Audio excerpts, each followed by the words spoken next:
മലപ്പുറത്തിന്റെ ക്രമസമാധാനം സംഘശാഖകളെ ഏൽപ്പിക്കരുതെന്നാവശ്യപ്പെട്ട് fraternity Malappuram SP ഓഫീസിലേക്ക് മാർച്ച് നടത്തി.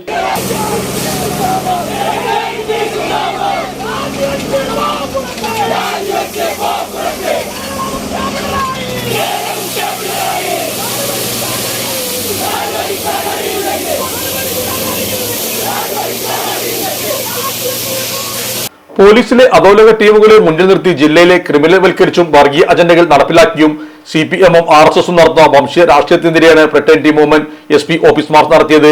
ADGP അജിത് കുമാറിനെ പുറത്താക്കുക, സുജിദാസ് കാലത്തെ കേസുകളിൽ പുനരന്വേഷണം നടത്തുക, ആഭ്യന്തര വകുപ്പ് ചുമതലയുള്ള മുഖ്യമന്ത്രി പിണറായി വിജയൻ രാജിവെക്കുക എന്നീ ആവശ്യങ്ങൾ ഉന്നയിച്ചായിരുന്നു മാർച്ച്. നൂറുകണക്കിന് പ്രവർത്തകർ പങ്കെടുത്ത മാർച്ചിൽ പ്രതിഷേധം ശക്തമായതോടെ പോലീസ് ജലപീരങ്കി പ്രയോഗിച്ചു. ശേഷം റോഡിൽ കുത്തിയിരുന്ന പ്രവർത്തകരെ പോലീസ് അറസ്റ്റ് ചെയ്തു നീക്കി. മാർച്ച് സംസ്ഥാന വൈസ് പ്രസിഡന്റ് ഷമീമ സക്കീർ ഉദ്ഘാടനം ചെയ്തു. ജില്ലാ president Jamsheer Abubakar, welfare party ജില്ലാ പ്രസിഡന്റ് നാസർ മാസ്റ്റർ കീഴ്പറമ്പ്, റിദാൻ ബാസിലിന്റെ പിതാ സഹോദരൻ Mujeeb, Thamir Dafri action council working chairman Rafeeq Mampuram, fraternity ജില്ലാ ജനറൽ സെക്രട്ടറി ബാസിത് താനൂർ, ജില്ലാ സെക്രട്ടറി അഡ്വക്കേറ്റ് ഫാത്തിമത്ത് റാഷിന എന്നിവർ സംസാരിച്ചു. നമ്മുടെ സംതൃപ്തിയേക്കാൾ വിലപ്പെട്ടതാണ് നമുക്ക് വേണ്ടപ്പെട്ടവരുടെ സന്തോഷം.